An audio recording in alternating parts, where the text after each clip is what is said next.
threads so thin they are invisible to the naked eye. He stood amidst the debris, a man who had traded his comfortable, ordered life for one of eternal vigilance. He thought of his niece, he thought of his neighbors, and he thought of the millions of people who lived their lives in complete ignorance of the fact that their safety was being curated by a man with a collection of old shoes and broken dolls. It was a lonely burden, a weight that only one person could carry at a time, and now, that person was him. He adjusted a paperclip, aligned a piece of wire, and waited for the next voice, the next instruction, the next requirement from a universe that operated on rules far beyond his own understanding. The tragedy of the situation was, of course, that he could never tell anyone. He could never write a paper on his findings, never present his evidence to his colleagues, never seek the validation of his peers. He would be seen as the same kind of loony he had once tried to institutionalize, a man who went through trash cans and looked for things that no one else cared about. He accepted this with a strange, quiet dignity. He had found a higher purpose, a role that demanded everything from him and gave nothing back but the continued existence of the world.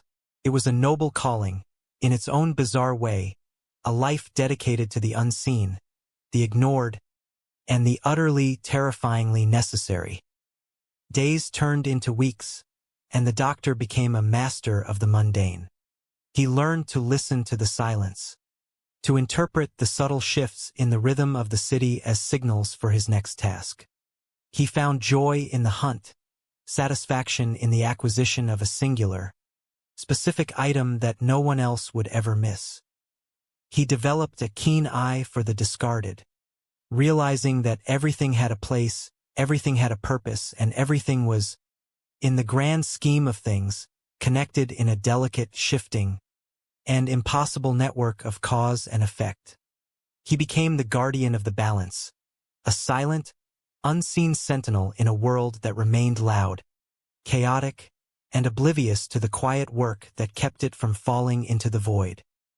He would often think of Edgar in Miami, a man finally free from the relentless pressure of a life he had never chosen, a man who had been the steward of the planet for decades and now, at last, could simply sit by the ocean and enjoy the warmth of the sun. The doctor felt no resentment toward him, only a profound sense of camaraderie. They were two men who had touched the edge of the abyss and had chosen to stand there, year after year, to keep it from consuming everything. He knew that one day he would be like Edgar, too old to keep up with the demands, too tired to search for the components of the world's survival, and then he, too, would pass the burden on to someone else, perhaps a young doctor or a curious tenant, or a stranger who happened to be looking for a lost shoe. The cycle would continue, a secret tradition of madness and maintenance, a relay race where the baton was a piece of string or a chipped thimble. It was a humbling existence, a life of absolute anonymity, a service that could never be recognized or rewarded. But as he stood in the middle of his room, the doctor felt a sense of peace.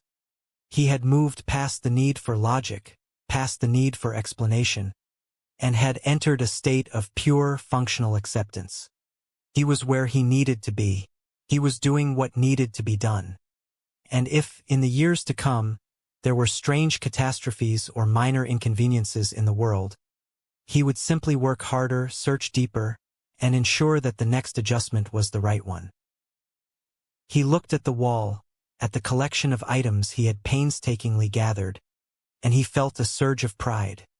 It was a beautiful, chaotic, and necessary sculpture, a testament to the fact that someone, somewhere, cared enough to keep the world turning. He sat down, took a deep breath, and waited. The voices would come, they always did, and he would be ready.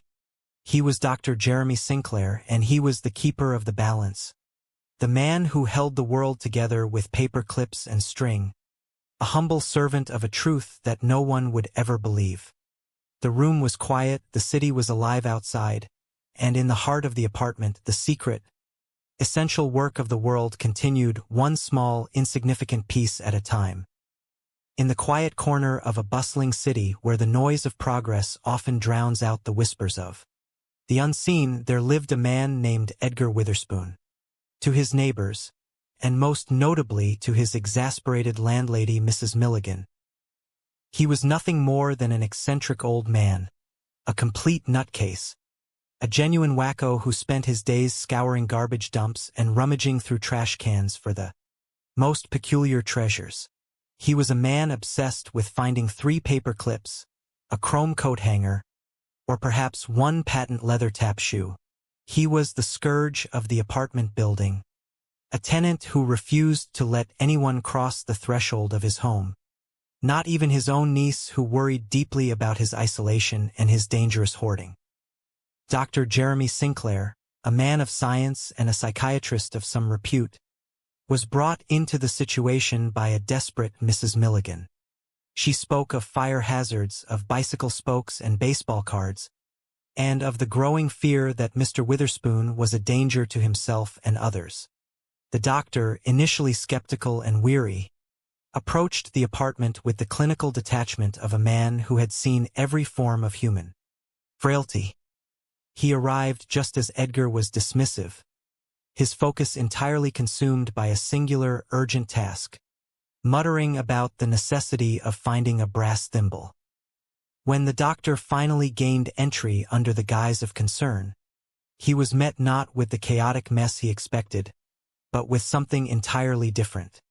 Edgar Witherspoon was a man living in a world of irrational urgencies, a world where the search for a doll head was not a sign of madness, but a desperate race against time.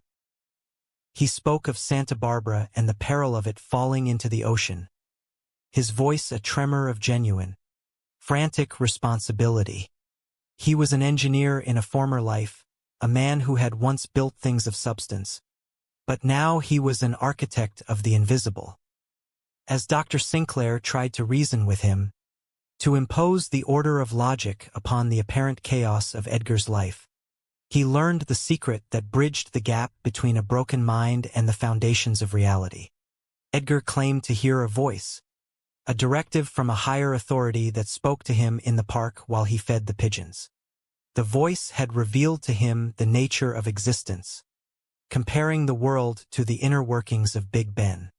Just as a stack of pennies on the pendulum of that great clock could speed up or slow down time, so too did Edgar's collection of oddities serve to calibrate the fragile balance of the world. He spoke of avoiding the catastrophe of the world going poof, of stopping wars and volcanoes through the precise application of discarded items.